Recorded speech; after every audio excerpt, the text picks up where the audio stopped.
Hello all the students, welcome to my channel my authority.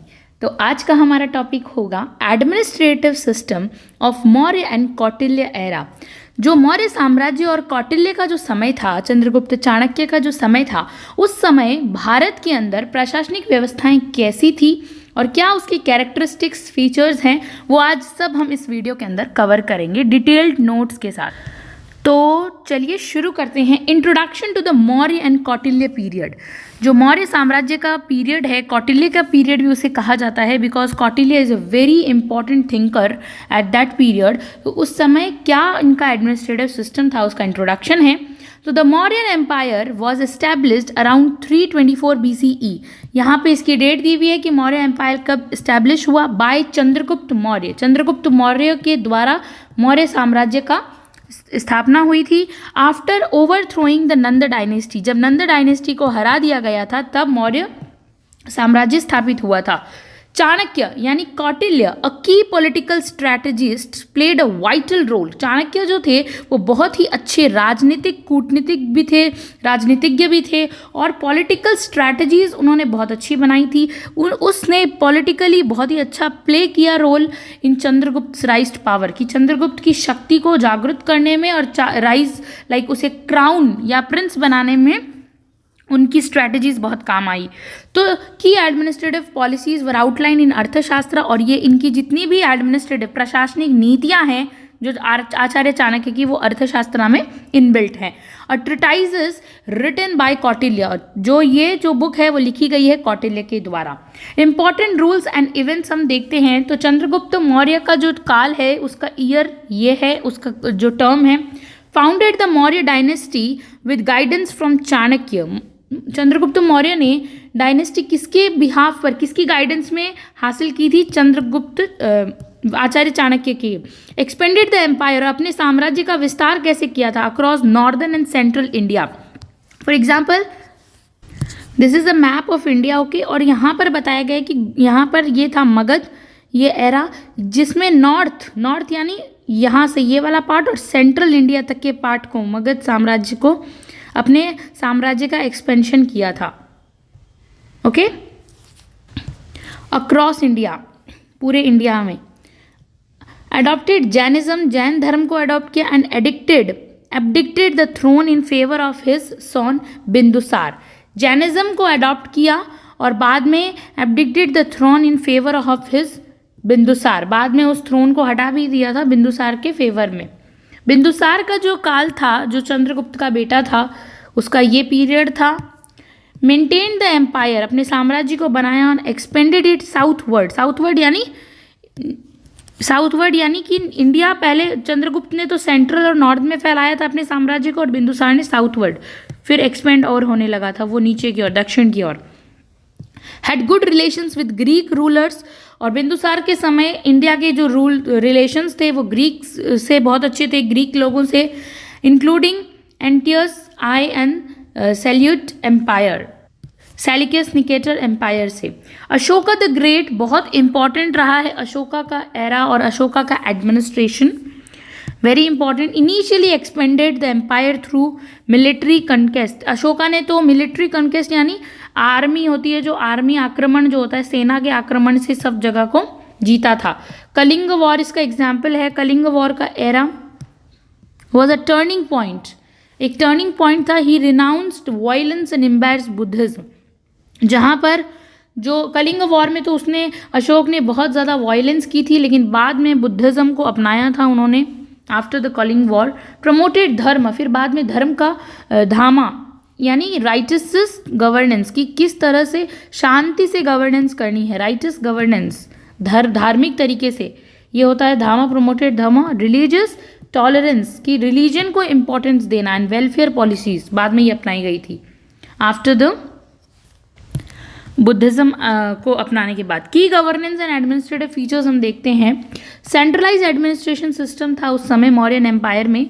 जो Mauryan empire था, the Maurya empire had a highly organise bureaucracy. नौकरशाही बहुत ही, उनका जो नौकरशाही तंत्रीकरण था वो बहुत इंपॉर्टेंट था, बहुत हाईली ऑर्गेनाइज था, हर चीज़ सुव्यवस्थित थी।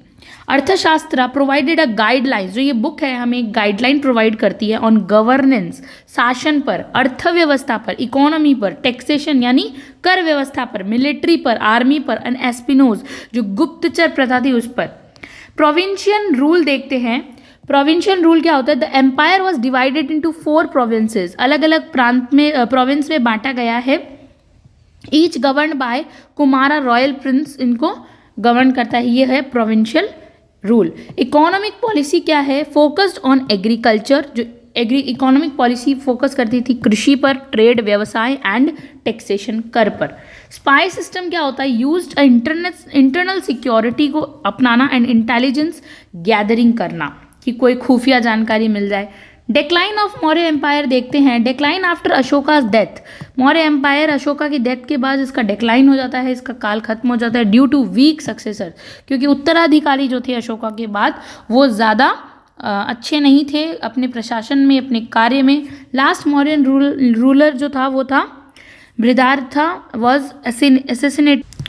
बृहद्रथा जो था वो बाद में मारा गया था by his general Pushyamitra Shunga से, बाद में उसकी हत्या कर दी गई थी। तो इस तरह से मौर्य एम्पायर का एंड हो जाता है। कंक्लूजन हम देखते हैं यहाँ पे, the Maurya empire was one of the largest and most powerful empires in ancient India. सबसे बड़ा और लार्जेस्ट एम्पायर था Mauryan. Chanakya's Arthashastra remains an important text on governance and economies. The empire led the foundation for political unity and administration in India. फिर हम पढ़ते हैं कि civil law और क्रिमिनल लॉ क्या होता है, जो आचार्य चाणक्य बताते हैं according to Acharya Chanakya, very important. क्या है civil law? Civil law in Arthashastra किताब में जो सिविल लॉ है वह primarily focused on dispute resolution, कि किसी भी तरीके के झगड़ों को सुलझाना, जो आपसी झगड़े होते हैं, डिस्प्यूट हो जाते हैं, कन्फ्लिक्ट हो जाते हैं, उनको सुलझाना ही क्या है? सिविल लॉ है। कॉन्ट्रैक्ट्स होते हैं, पर्सनल राइट्स होती है, उनको सुलझाना, dispute mainly. It covered various aspects of society, समाज के बहुत से पहलुओं को कवर्ड करता है, लाइक इंश्योर करता है जस्टिस को, न्याय को, सोशल स्टेबिलिटी लेकर आता है, सामाजिक स्थिरता लेकर आता है, एंड इकोनॉमिक सिक्योरिटी, अर्थव्यवस्था की सुरक्षा लेकर आता है। की एस्पेक्ट्स ऑफ सिविल लॉ के हम एस्पेक्ट्स देखते हैं। क्या है? कॉन्ट्रैक्ट्स एंड एग्रीमेंट्स इसमें होते हैं, वो इसमें आता है सिविल लॉ में। प्रॉपरली डॉक्यूमेंटेड कॉन्ट्रैक्ट्स, जितने भी कॉन्ट्रैक्ट ज़मीनों से रिलेटेड वर लीगली बाइंडिंग इसमें रहते हैं। Fraudulent and false agreements were punishable, जो फ्रॉड होते हैं और फॉल्स एग्रीमेंट्स होते हैं किए हुए, उनको पनिश किया जाता है। फिर प्रॉपर्टी एंड इनहेरिटेंस लॉज, जो घर से रिलेटेड, ज़मीनों से रिलेटेड लॉज होते हैं, वो सिविल लॉ के अंदर आते हैं। लाइक लैंड ऑनरशिप, ज़मीन की जो ऑनरशिप है वो किसके साथ में, रेंटल एग्रीमेंट्स, कोई किराए पर या फिर कोई ऐसी जगह। एंड डिस्प्यूट्स वर रेगुलेटेड, इस तरह के डिस्प्यूट इसमें सुलझाए जाते हैं। इनहेरिटेंस यानी होता है रहने के लिए घर, मकान। Laws ensured fair distribution of wealth, जिसमें सब जगह वेल्थ का फेयर डिस्ट्रीब्यूशन भी इसी के अंदर आता है। मैरिजेस एंड फैमिली लॉ भी सिविल लॉ का एक पार्ट है, यानी शादी से रिलेटेड और परिवार से रिलेटेड जितने भी कानून होते हैं। लाइक राइट्स ऑफ वुमेन, जो नारियां हैं उनके, वुमेन महिलाओं के जितने भी अधिकार हैं, and man in marriages were specified, शादी से रिलेटेड। डॉरी यानी दहेज प्रथा, डिवोर्स यानी तलाक रूल वर डिफाइंड इसमें किए गए हैं। ट्रेड एंड बिजनेस लॉज में हम देखते हैं कि सिविल लॉ आता है, like trade and business law. Trade disputes, कोई व्यवसाय से रिलेटेड डिस्प्यूट, झगड़ा हो जाता है। लोन्स यानी कोई उधार से संबंधी। मर्चेंट्स माने जो व्यापारी होते हैं। एग्रीमेंट्स वर इन्फोर्स, उनके एग्रीमेंट को इन्फोर्स किया जाता है। पनिशमेंट्स फॉर फ्रॉड्यूलेंट बिजनेसेस, कोई फ्रॉड बिजनेस कर रहा है प्रैक्टिस, तो उसको स्ट्रिक्ट पनिशमेंट मिलती है। वो सब इसमें ट्रेड रिलेटेड काम देखे जाते हैं इसमें, ट्रेड एंड बिजनेस लॉ में। कंपनसेशन फॉर डैमेजेस, जो भी डैमेजेस हो जाते हैं उनके लिए भुगतान राशि। If someone caused loss to another, अगर कोई व्यक्ति किसी दूसरे की धन संपत्ति को, प्रॉपर्टी को डैमेज करता है, they had to compensate accordingly, उसी के अनुसार उन्हें भुगतान राशि भी देनी पड़ती है। ये सब कुछ क्या है? सिविल लॉ है अकॉर्डिंग टू अर्थशास्त्र बुक। अब हम देखते हैं क्रिमिनल लॉ क्या होता है, जिसमें कहते हैं दंड नीति और अपराध धर्म। Criminal law was a strict and based on the principle of deterrence. Deterrence होता है कि कोई भी तरीके का क्रिमिनल, अगर कोई क्राइम हो रहा है, भयावह क्राइम हो रहा है, डेटरेंस यानी कोई घिनौना अपराध हो रहा है, तो उसके अकॉर्डिंग उन्हें दंड दिया जाएगा और उस स्ट्रिक्ट पनिशमेंट मिलेगी। एंड कौटिल्य बिलीव्ड करते थे, चाणक्य मानते थे कि अ स्ट्रॉन्ग लीगल सिस्टम, एक बढ़िया कानून व्यवस्था जो होती है, डिसिप्लिन द सोसाइटी, वही समाज में डिसिप्लिन लेकर आती है, समाज के अंदर एक भय पैदा करती है। कठोर कानून व्यवस्था होनी चाहिए। की एस्पेक्ट्स ऑफ क्रिमिनल लॉ हम देखते हैं, like types of crimes and punishments क्या क्या हैं। मर्डर एंड ट्रेजन, मर्डर कर देना और ट्रेजन अगर कोई करता है तो उसके लिए सेवरल पनिशमेंट्स हैं, like several punishments including death होती है, पेनल्टी और एग्जाइल, या तो उसको डेथ की सज़ा कानूनी तौर पर सुनाई जाती है, पेनल्टी लगती है उस पर और वो उसे देश निकाला इस तरह से। थेफ्ट एंड रॉबरी यानी कोई लूटपाट करता है, चोरी डकैती, वो सब क्राइम हो गया, तो इससे रिलेटेड लाइक कॉर्पोरल पनिशमेंट्स दी जाती है, इसमें फाइन्स भरने पड़ते हैं और इवन डेथ भी है, कभी कभी बड़ा चोरी करने पे बड़े दंड, एंड मेजर थेफ्ट जिस पे होते हैं। करप्शंस एंड बाइबरी, भ्रष्टाचार और रिश्वतखोरी पर भी दंड है। Government officials engaging in corruption, जो बड़े बड़े गवर्नमेंट ऑफिशियल्स हैं, कर्मचारी हैं, वो करप्शन भ्रष्ट होते हैं, वो heavily find and remove from office, तो उनको अगर वो ऐसे भ्रष्टाचार करते हुए पाए जाते हैं तो उनको उनके नौकरी से निकाल दिया जाता था। अडल्ट्री एंड सेक्सुअल क्राइम्स भी बहुत इंपॉर्टेंट क्राइम्स होते थे उस समय, जो इस क्रिमिनल लॉज में आते थे, उनके लिए भी पनिशमेंट दी जाती थी, like punishments varied based on social status और सेवरिटी, उस हिसाब से सामाजिक तौर पर। Use of torture and interrogations, suspects of serious crimes, जो बहुत घिनौना और खतरनाक क्राइम करते थे, could be integrated using torture, फिर उन्हें टॉर्चर किया जाता था, बहुत उन पर शोषण होता था, but only under strict guidelines, लेकिन ये एक स्ट्रिक्ट गाइडलाइंस में ये टॉर्चर होता था।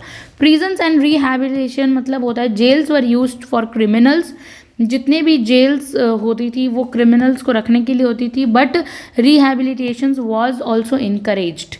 ठीक है, उसके बाद फिलॉसफी बिहाइंड चाणक्यज लीगल सिस्टम। अब चाणक्य क्या मानते थे अपनी कानून व्यवस्था के पीछे, लीगल सिस्टम के पीछे क्या फिलॉसफी थी, क्या दर्शन था उनका।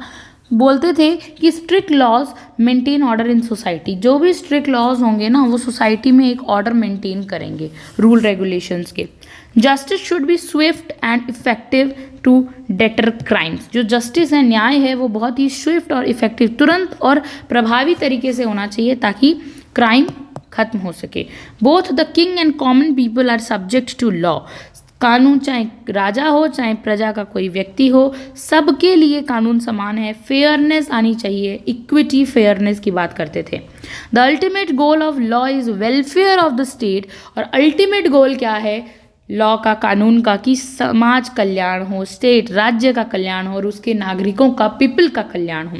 आचार्य चाणक्य जो थे, कौटिल्य, डिड नॉट राइट अर्थशास्त्र from a purely economic perspective. उन्होंने अर्थशास्त्र से वैसे देख के नहीं लिखी कि हम अर्थ का मतलब लगाते हैं कि हाँ अर्थ मतलब पैसा, पैसा मतलब इकोनॉमिक यानी मनी रिलेटेड, नहीं, उन्होंने सिर्फ और सिर्फ अर्थशास्त्र को इकोनॉमिक परस्पेक्टिव से नहीं लिखा है।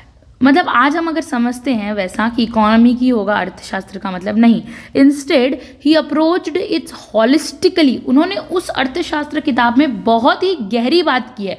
हॉलिस्टिकली का मतलब होता है संपूर्ण परिप्रेक्ष्यों को एक साथ लेकर आए हैं। Considering both human livelihood and the land they inhabit, साथ में ह्यूमन लाइफ के बारे में, ह्यूमन की लाइफ के बारे में, एंड उसकी जीवनचर्या, उसके दिन में क्या, एंड लैंड, उसकी लैंड माने ज़मीनों से रिलेटेड और उसके घर बार से रिलेटेड सारी चीज़ें उसमें हैं। According to him both human and livelihood, मानव हो चाहे उसके जीवन हो, and the land they live on, जिस भूमि पर वो रह रहे हैं, कॉन्स्टिट्यूट वेल्थ, अर्थ होता है कि जिस भूमि पर मानव रहता है वो भी उसका अर्थ में आता है, और वो जीवन, वो सब अर्थ है, वो वेल्थ उसकी अर्थ है। Therefore economics Arthashastra is the science that describe the method acquiring and maintaining wealth for human civilisation. लेकिन आज का इकोनॉमिक जो है अर्थशास्त्र, वो एक साइंस है, वो एक विज्ञान है, वो बताता है, मैथड्स बताता है हम लोगों को कि एक्वायर कैसे करनी है आपको ह्यूमन के लिए wealth,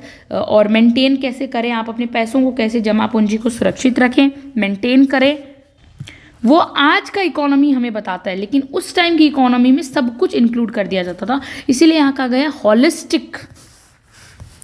role of the king and his ministers. अब हम देखते हैं कि आचार्य चाणक्य राजा के क्या रोल बताते हैं और उसके मिनिस्टर्स के क्या रोल बताते हैं। कौटिल्य एक्सटेंसिवली डिस्क्राइब, वो बहुत ब्रॉडली डिस्क्राइब करते हैं द क्वालिटीज़, गुण क्या होने चाहिए, ड्यूटीज़ क्या उनकी ड्यूटी होती है, ठीक है, on and administration of a king, कि एक प्रशासन के अंदर एक राजा का कर्तव्य क्या है, उसके गुण क्या होने चाहिए।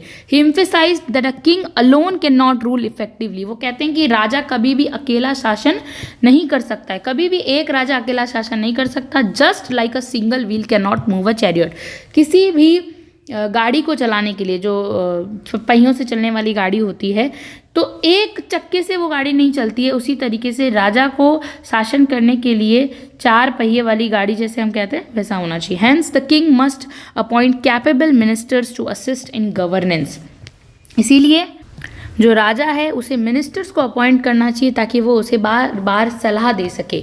कॉम्प्रिहेंसिव गवर्नेंस फ्रेमवर्क होना चाहिए, आचार्य चाणक्य कहते हैं। कॉम्प्रिहेंसिव मतलब बहुत बड़ा गवर्नेंस का फ्रेमवर्क होना चाहिए।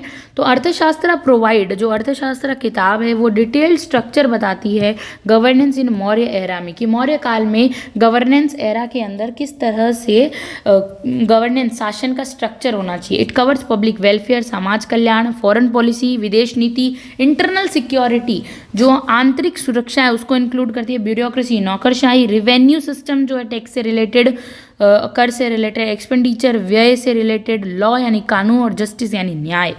Decentralisation and delegation of powers, कि किस तरह से लोकल अथॉरिटी को पावर्स को डिस्ट्रीब्यूट करना। कौटिल्य एडवोकेटेड इस बात के समर्थक थे फॉर पावर डेलीगेशन यानी प्रत्यायोजन होना चाहिए शक्ति का टू मिनिस्टर्स के, अपने छोटे छोटे मिनिस्टर्स में वो बांटते थे, ambassadors, military commanders and police chiefs, इन सब में कामों को बांट देना चाहिए। The king should trust his officials, और अपने राजा को अपने ऑफिशियल्स कर्मचारियों पर पूरा विश्वास करना चाहिए। Judgement and allow them to take decision, और उन्हें अलाउ करना चाहिए कि ठीक है आप डिसीजन ले सकते हैं।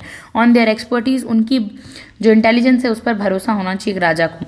नाउ हम देखते हैं आचार्य चाणक्य, जो आचार्य चाणक्य थे Kautilya, propose a well structured judicial economic and administrative system. अब वह अपने एक अच्छा तरीका बताते हैं कि किस तरह से न्यायिक यानी which is related to law, economic which is related to monetary और फंड्स और money, administrative which is related to the systematic execution of policies.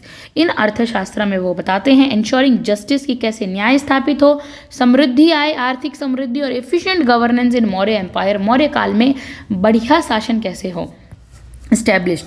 तो जुडिशियल सिस्टम सबसे पहले देखते हैं, जिसको लीगल सोर्स कहते हैं। डिसेंट्रलाइज जुडिशरी की बात करते हैं कि जितनी भी जुडिशरी हो, जो न्यायपालिका हो, वह डिसेंट्रलाइज हो, यानी नीचे की लोकल अथॉरिटी तक वो गई हुई हो। लोकल कोर्ट्स होने चाहिए, जो लोकल माने कि जो निचले स्तर, जो नीचे के स्तर हैं एकदम लोकल लेवल तक के कोर्ट्स स्थापित होने चाहिए, ताकि वहाँ के लोगों को न्याय की गुहार लगाने के लिए ना तो ज़्यादा टाइम वेस्ट करना पड़े और ना ही कहीं बाहर जाना पड़े, वहीं उनकी लोकल विलेजेस में ऐसा उपलब्ध हो। फॉर एग्जांपल वह बताते हैं कि लोकल कोर्ट्स होने चाहिए। उन्होंने बताया कैसे, विलेज लेवल पे जो ग्राम यानी जो गांवी लेवल पे संधि नाम से होना चाहिए, एंड फिर फॉर 10 विलेजेस, और 10 गांवों का एक समूह होता है, 10 गांव जिसमें मिले हुए होते हैं। अगर बीच में एक गांव और दूसरे गांव के बीच में विवाद हो जाता है तो उनको उनके मैटर्स को सॉल्व करने का काम होता है संग्रहणा का। फिर 400 विलेजेस, बहुत सारे गांवों का 400 विलेजेस जहां पर साथ में आते हैं, तो द्रोणमुख नाम रखा गया है कि ऐसा होना चाहिए। एंड 800 विलेजेस का समूह जो होता है वो मध्य होता है। एंड हाईएस्ट लोकल, फिर उसके बाद हाईएस्ट लोकल कोर्ट आ जाती है जो स्टेट लेवल पर होती है।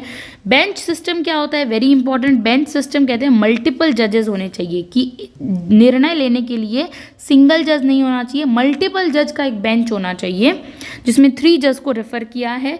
इंस्टेड ऑफ सिंगल जज 3 जजेस वर प्रेफर्ड इन द श्योर, ताकि क्या होता है, कोई एक जज तो किसी एक व्यक्ति के प्रति नेपोटिज्म और प्लेजरिज्म कर सकता है और थोड़ा सा उसके लिए बहुत वैसे, लेकिन अगर ऐसा नहीं होगा तो फेयरनेस बनी रहेगी। सोर्सेज ऑफ लॉ हम देखते हैं, legal framework, sources of law कि कहाँ से लॉ आया है, लीगल फ्रेमवर्क क्या था। तो धर्म, मतलब धर्म से बड़ा, रिलीजियस टेक्स्ट से बड़ा कोई लीगल फ्रेमवर्क नहीं था, क्योंकि उस समय ट्रेडिशनल पर्सपेक्टिव में धर्म को सब कुछ माना जाता था। फिर हम देखते हैं लीगल प्रेसिडेंट्स देखते हैं, जिसे व्यवहार कहा जाता था, व्यवहारा। एंड देन प्रथा जो होती थी, जो चली आ रही है कि इस अकॉर्डिंग इस व्यक्ति को दंड मिलना चाहिए, तो ट्रेडिशंस एंड कस्टम, परंपराएं और रीति रिवाज के अकॉर्डिंग। न्याय मतलब जो जस्टिस होता है, जुडिशियल डिसीजन जो न्यायपालिका लेती है, एंड रीजनिंग तर्क के हिसाब से, तर्क मतलब अपनी लॉजिस्टिक्स को यूज़ करके। नाउ हम देखते हैं इकोनॉमिक सिस्टम कैसा था मौर्य काल के अंदर और मिक्स्ड इकोनॉमी क्या होती है। कौटिल्य प्रमोटेड, जो कौटिल्य हैं आचार्य चाणक्य, वो प्रमोट करते हैं मिक्स्ड इकोनॉमी को। मिक्स्ड इकोनॉमी हमने पढ़ी हुई भी है, इस प्लेलिस्ट में आप देखेंगे। कैपिटलिस्ट इकोनॉमी और सोशलिस्ट इकोनॉमी का मिला जुला part, blend mixture which is called mixed economy, वो है मिक्स्ड इकोनॉमी, राइट। वेयर की इंडस्ट्रीज, जो इंडस्ट्रीज होती हैं सच एज माइनिंग, जो खनन का काम होता है, डिफेंस मिलिट्री का काम, इंफ्रास्ट्रक्चर का काम, जो हम कहते हैं कि जो इंफ्रास्ट्रक्चर है, आधारभूत संरचनाएं जो होती है, वर कंट्रोल्ड बाय द किंग, ये सब कौन कंट्रोल करेगा? राजा करेगा। अदर इंडस्ट्रीज जितनी भी होती हैं वो जो है वो अलाउड टू प्राइवेटली ऑन। इन सब चीज़ों को छोड़कर जो इंपॉर्टेंट हैं, इन सब तो किंग के हाथ में, स्टेट के हाथ में रहेगी पावर्स, लेकिन बाकी इंडस्ट्रीज़ को प्राइवेट कंपनी होती है वो ओन कर सकती है। तो ये है मिक्स्ड इकोनॉमी का एक पार्ट कि कुछ पावर स्टेट के पास, कुछ पावर सेंटर के पास। इकोनॉमिक ग्रोथ फैक्टर्स देखते हैं कि आर्थिक विकास के ग्रोथ में क्या क्या फैक्टर्स हैं। The state should be located, जो स्टेट है, जो समाज है, राज्य है, वो शुड बी लोकेटेड होना चाहिए near water bodies. Water bodies यानी पानी की जो उपलब्धि है वहीं के निकट, पानी के स्रोत के निकट स्टेट होना चाहिए।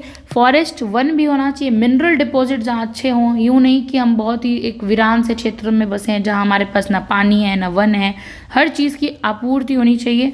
तो मिनरल डिपॉजिट, फर्टाइल लैंड होना चाहिए, जो भूमि है वो बहुत ही उपजाऊ होनी चाहिए। एंड ट्रेड रूट्स, जो ट्रेड रूट्स होते हैं कि सुगम रास्ते होने चाहिए किसी भी एक राज्य से दूसरे राज्य जाने के लिए। तो ये सब चीज़ देखकर ये बताता है कि हाँ, किसी स्टेट का एरिया जो कहाँ लोकेट है, कहाँ उसकी समृद्धि है या नहीं, वो सब देखते हैं। फिर हम देखते हैं secularism and decentralised administration. Secularism क्या होता है और डिसेंट्रलाइज्ड एडमिनिस्ट्रेशन क्या होता है? सेक्युलरिज्म मतलब पंथ निरपेक्ष सभी धर्मों को समान रूप से देना। तो despite the popularity of Jainism and Buddhism, उस समय जो था मौर्यन एम्पायर में जैनिज्म और बुद्धिज्म जो धर्म थे उनकी पॉपुलैरिटी बहुत थी, बहुत पॉपुलर थे during the Maurya era. There was no official state religion, लेकिन फिर भी राजधर्म कुछ नहीं था कि कोई स्पेशल रिलीजन नहीं था, स्टेट का रिलीजन नहीं था, सभी धर्म बराबर ही थे। The focus of the government was peace, लेकिन गवर्नमेंट इतना ही चाहती थी कि हमारे राज्य में धर्म को तो इतनी हम महत्व वो नहीं है कि कोई पर्टिकुलर रिलीजन हो स्टेट का, राज्य का कोई धर्म नहीं होता, राजधर्म ही सबसे बड़ा धर्म है। इसका मतलब राजधर्म के अंदर आ जाता है कि राज का क्या धर्म है कि पीस बना रहे, यही है राजधर्म, कि शांति बनी रहे, हार्मनी बनी रहे, सबके बीच में एक कोहेशन बना रहे एंड पब्लिक वेलफेयर रहे, समाज कल्याण की भावना ही सबसे बड़ा राजधर्म हुआ करती थी। डिसेंट्रलाइज्ड गवर्नेंस, जो लोकल अथॉरिटी पावर डिस्ट्रीब्यूट करना डिसेंट्रलाइज्ड होता है, वॉज इम्प्लीमेंटेड, विकेंद्रीकरण जिसे हम कहते हैं। Capital city administration and rural governments were coordinated effectively. अब कैपिटल सिटी, किसी भी चीज़ की capital city administration and rural governance क्या होता है, इसका मतलब कि कोऑर्डिनेटेड इफेक्टिवली। जैसे कि ये है, हम बात करते हैं ये है दिल्ली। अब दिल्ली का जो कोऑर्डिनेशन है वो हर स्टेट से बहुत अच्छा होना चाहिए, संपर्क जिसे हम कहते हैं। तो बीच में जो मेन कैपिटल सिटी है उसका संपर्क कोऑर्डिनेटेड वो सबके साथ इफेक्टिवली रहे। And local institutes were given autonomy, और लोकल इंस्टीट्यूशन को ऑटोनॉमी, स्वायत्ता दे देनी चाहिए जिससे वो अपना इंडिपेंडेंट होकर काम कर सकें। फिर हम बात करते हैं डिप्लोमेसी एंड मिलिट्री स्ट्रैटेजी क्या थी मौर्यन एरा के अंदर। फॉरेन पॉलिसी, जो विदेश नीति थी, उसकी स्ट्रैटेजीज पे बहुत बल दिया गया, लाइक शाम, दाम, दंड, भेद एंड माया, इंद्रजाल एंड उपेक्षा। ये सब इंपॉर्टेंट वर्ड हैं विच इज़ इन हिंदी। शाम, दाम, दंड, दाम, यहाँ पे शाम, दाम मीन्स पैसा, शाम, दाम, दंड, भेद। शाम का मतलब होता है समझौता करना, दाम यानी रिलेटेड टू मनी, दंड यानी किसी को भी दंडित करना, पनिश करना, भेद यानी उसके कुछ इंपॉर्टेंट इंटेलेक्चुअल, हम एस्पिनोज के द्वारा स्पाई कैमरे लगाकर उसके भेद ले लेना, माया कोई जाल बिछाना, इंद्रजाल बिछाना, एक कपट, इस टाइप से, एंड उपेक्षा, इस तरह से वर्ड्स हैं। देन साम, मॉनेटरी इन्फ्लुएंस, दाम विच इज़ दाम, फोर्स, दंड, डिवाइड एंड रूल, पहले तोड़ो और फिर उन पर राज करो। डिसेप्शन यानी माया, साइकोलॉजिकल वारफेयर होती है इंद्रजाल, ये मतलब दिमाग से ऐसा करके खेला जाता है। इग्नोरिंग एनिमीज स्ट्रैटेजिकली, उपेक्षा करना, इग्नोरिंग एनिमीज स्ट्रैटेजिकली, कि अपने दुश्मनों को इग्नोर करो, उपेक्षा करो दुश्मनों की। स्पाई नेटवर्क एंड डिप्लोमेसी की भी बात करते हैं Acharya Chanakya. Spying was a critical to governance, very important. Like mandala theory, the king should make alliances, जो स्पाइन सिस्टम के द्वारा हमें पता चल जाता कि कौन सा राजा का दुश्मन है, फिर उससे जाकर हम हाथ मिलाते थे तो दुश्मन का दुश्मन दोस्त ऐसा कहते थे। मेक अलायंसेस, बनाना, संधियां करना with the enemy of his enemy, ये मंडल थ्योरी का सिद्धांत है। करप्शन एंड गवर्नेंस, भ्रष्टाचार और शासन क्या है। Corruption wise wide spread in government services, बहुत फैला हुआ था गवर्नमेंट में भ्रष्टाचार, गवर्नमेंट सर्विसेज में जितनी भी सरकारी सेवाएं हैं उनमें। And Kautilya acknowledge it is staying, Kautilya कहते हैं, ये तो बहुत ही, कौटिल्य ने एकदम सही बात कही है कि avoiding embezzlement of state funds while being in service, कि कोई भी व्यक्ति या कोई भी सरकारी नौकर है या सर्विस में काम करने वाला व्यक्ति किसी भी तरीके से भ्रष्टाचार को इग्नोर कर सकता है, तो ऐसा हो ही नहीं सकता। ये इतना ही मुश्किल है एज नॉट टेस्टिंग हनी, अगर शहद और शुगर यानी शहद और चीनी जो है आपके टंग पर यानी जीभ पर रहते हुए भी आप उसको टेस्ट ना करें, ऐसा मुश्किल है। इसीलिए कहा गया है कि सरकारी तंत्र में गबल यानी पैसों को हेर फेर करना ऐसा बहुत कम देखने को मिलता है, लेकिन ज़्यादातर लोग करप्ट ही होते हैं, तो ऐसा कौटिल्य कहते हैं। टू कॉम्बैट करप्शन, करप्शन को हराने के लिए, ख़त्म करने के लिए मौर्यन एडमिनिस्ट्रेशन में जो मौर्यन प्रशासन, मौर्यकालीन प्रशासनिक व्यवस्था थी, followed both reward and punishment policy, वो पनिशमेंट पॉलिसी और रिवार्ड पॉलिसी की, जो अच्छा करते हैं उनको रिवॉर्ड दो, कैरेट एंड स्टिक वाली पॉलिसी, जो अच्छा करते हैं उन्हें कैरेट दो यानी कि रिवॉर्ड दो, और पनिश करो, स्टिक दो, छड़ी लगाओ ताकि वो सुधर जाएं। ब्यूरोक्रेटिक एंड एडमिनिस्ट्रेटिव स्ट्रक्चर कैसा था मौर्यन एरा में। The first, second, fifth and sixth part, first, second, fifth and sixth part जो है अर्थशास्त्र का, डील विद पब्लिक एडमिनिस्ट्रेशन, ये प्योरली पब्लिक एडमिनिस्ट्रेशन से डील करता है, लोक प्रशासन की बात करता है।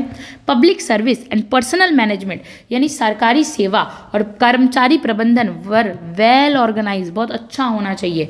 कौटिल्य एडवाइज, कौटिल्य ये बात की सलाह देते हैं, the establishment of 20 to 25 government department including, कि 20 to 25 गवर्नमेंट डिपार्टमेंट को इंक्लूड करो, कि इतना उसमें इंक्लूड लाइक ट्रेजरी होनी चाहिए, accounting, treasury which is related to धन और कोष, अकाउंटिंग लेखा जोखा, रेवेन्यू कर से रिलेटेड, कृषि डिपार्टमेंट होना चाहिए, ट्रेड एंड कॉमर्स, व्यवसाय वाणिज्य, डिफेंस यानी military related, weights and measures, किसी भी चीज़ को मापने के लिए, shipping and naval affairs which is related to जल, फॉरेन रिलेशंस यानी होता है कि आपकी विदेश नीति कैसी, इंटेलिजेंट एस्पिनॉज सिस्टम बहुत अच्छा होना चाहिए, लाइक इंडिया में है अभी रॉ, ये सब एस्पिनॉज सिस्टम, तो ये चाणक्य ने बताया। The 7 pillars of state, very important, Saptanga theory की बात करते हैं आचार्य चाणक्य। द सक्सेसफुली, कि किसी भी किंगडम को, किसी भी साम्राज्य को सक्सेसफुली गवर्न करना है, शासन करना है ना, तो उसे 7 एलिमेंट्स बहुत इंपॉर्टेंटली अपनाने पड़ेंगे।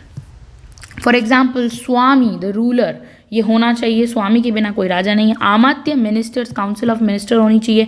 जनपदा, टेरिटरी ऑफ पॉपुलेशन, कि लोग नहीं होंगे तो राजा शासन किस पर करेगा। The kingdoms, land and people, लोग होने चाहिए। दुर्ग यानी फोर्टिफिकेशन, स्ट्रॉन्ग डिफेंसिव स्ट्रक्चर्स होना ताकि बाहरी आक्रमण हो सके तो दुर्ग की रक्षा हो सके। ट्रेजरी यानी कोष, मतलब पैसा होना चाहिए, रिसोर्स होना चाहिए। दंड, आर्मी, मिलिट्री पावर। मित्र यानी फ्रेंड, नेबरिंग रूलर्स, अपने पड़ोसियों के साथ अच्छे संबंध बताए होने चाहिए। की features of the Mauryan administration की एक्सप्लेन्ड इन इंग्लिश है ये, क्योंकि इसके कुछ वर्ड्स जो थे वो हिंदी में होते हैं, जिस लाइक उपयुक्त, युक्त, एंड इसको फिर इंग्लिश में किया गया है, तो ये हिंदी और इंग्लिश दोनों का है। The Mauryan administration was highly structured, जो मौर्यन एडमिनिस्ट्रेशन है वो बहुत ही अच्छे से, हमने देखा कितना स्ट्रक्चर्ड है, एफिशिएंट है, फोकस करता है कल्याणकारी राज्य शासन व्यवस्था और आर्थिक स्टेबिलिटी पर। The work force was divided into 3 category, जो वर्क फोर्स है वो 3 कैटेगरी में डिवाइड की गई है, ये हिंदी में नाम है और ये इंग्लिश में हमने इसे ट्रांसलेट किया है। सबसे पहले उपयुक्त क्या होता है। उपयुक्त मतलब हायर ऑफिशियल्स, जो बड़े डिपार्टमेंट ऑफिसर्स, जो सीनियर एडमिनिस्ट्रेटिव ऑफिसर हैं, जो बड़े हैं प्रशासनिक अधिकारी, वो उपयुक्त कहलाते हैं। युक्त क्या होता है, मिडिल लेवल मैनेजर्स, यानी कि जो मिडिल लेवल मैनेजर्स होते हैं, सुपरवाइजर्स एंड एडमिनिस्ट्रेटर्स इसके अंदर आते हैं। फिर तत्पुरुष जो लोअर लेवल के होते हैं, फोर्थ कैटेगरी में जो आते हैं, जो एकदम कलर के लेवल पे, तो वो होते हैं तत्पुरुष, बेसिक वर्कर्स एंड असिस्टेंट्स जिन्हें कहते हैं।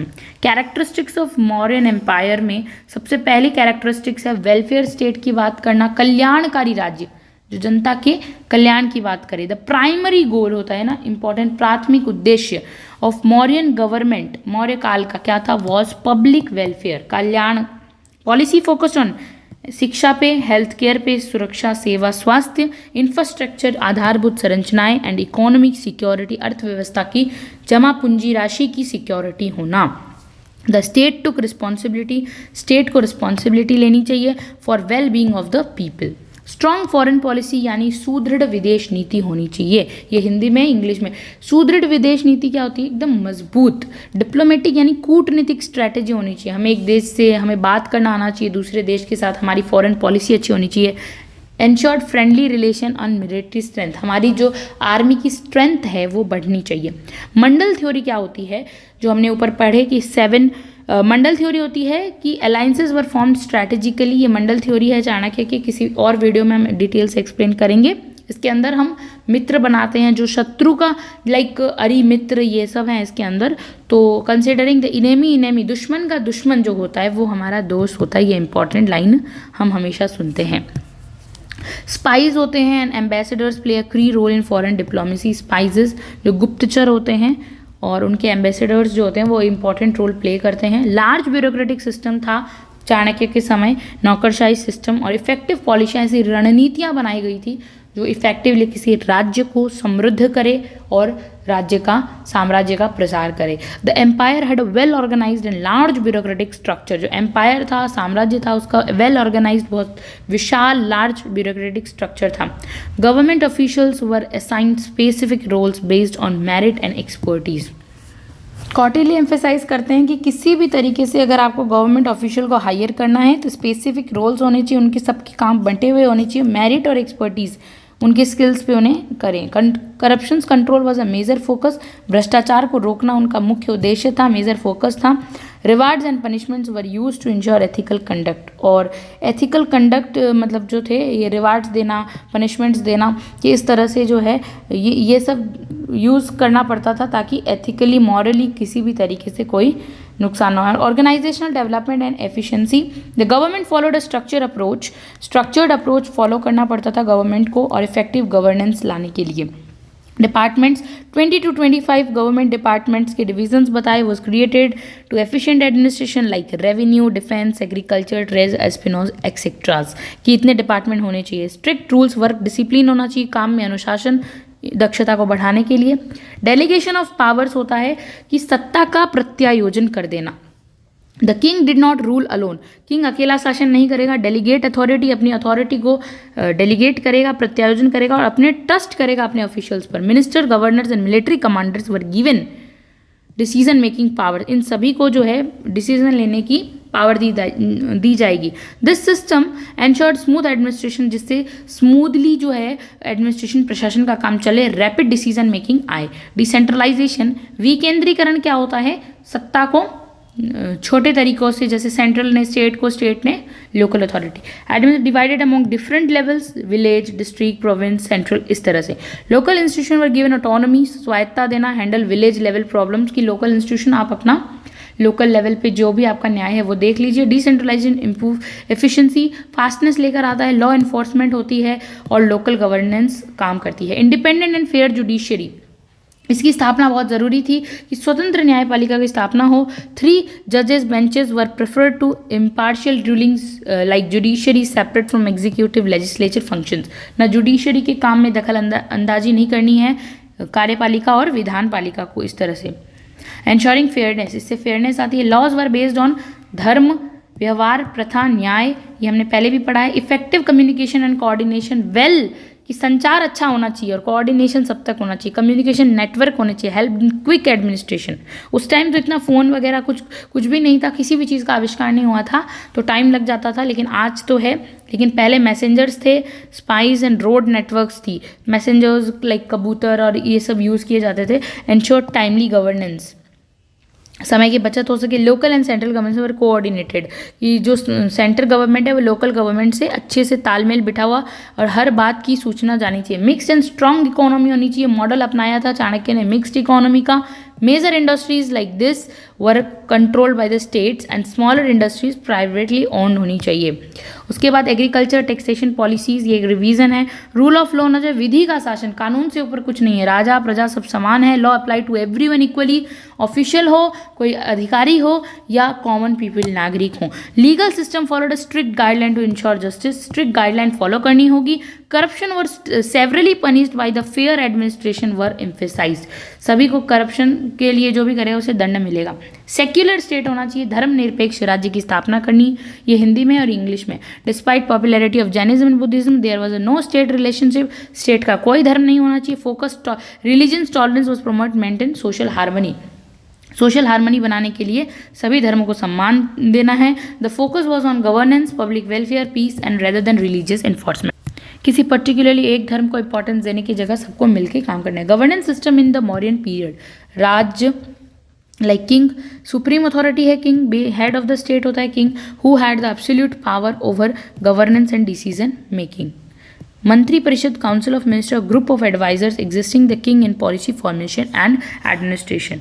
तो यहाँ पे हम एक डायग्राम देखते हैं जिसमें आप देखिए गवर्नेंस मौर्य पीरियड में किंग होता था सबसे ऊपर, जो कि किंग का क्राउन सबसे इंपॉर्टेंट। उसके बाद काउंसिल ऑफ मिनिस्टर आती है and then district government department आते हैं, अलग अलग local institutions, government undertaking and army. तो देखते हैं the government system was divided into several functions areas like janapada यानी territory, the religion divisions of the kingdom, each governed official appointed by the king। अब जो जनपदा होता है यानी टेरिटरी होती है, जो गवर्नमेंट जो जिस तरह से अपॉइंट करते थे उस हिसाब से राज्य के विभाग यानी गवर्नमेंटल डिपार्टमेंट्स क्या होती हैं। Various administrative department handling taxation, कोई अलग डिपार्टमेंट टैक्स हैंडल कर रहा है, लॉ हैंडल कर रहा है, इसको इन्फोर्स कर रहा है, रिसोर्स को देख रखा है, संसाधनों का मैनेजमेंट प्रबंधन, ये होते हैं डिपार्टमेंट्स। फिर आते हैं स्थानीय संस्थाएं, लोकल इंस्टीट्यूशन में village and city levels institution, जिसमें लोकल लेवल्स वाले इंस्टीट्यूशन आते हैं, ये सब पार्ट है। राज्य उपक्रम, state enterprises, government controlled economy, जो गवर्नमेंट उन्हें कंट्रोल करती है, ऐसी इंटरप्राइजेस ऐसे लाइक ये सब डिपार्टमेंट्स को गवर्नमेंट कंट्रोल करेगी, सीधा डायरेक्ट स्टेट। देन सेना माने army, the military force responsible for defence and territorial expansions and maintaining law and order. So thanks so much for watching this video. आज हमने पढ़ा है मौर्य काल में कैसा था, कौटिल्य काल में कैसा था एडमिनिस्ट्रेटिव सिस्टम। ये इंडियन एडमिनिस्ट्रेशन का वेरी इंपॉर्टेंट टॉपिक है, बेसिक्स हैं। Thank you.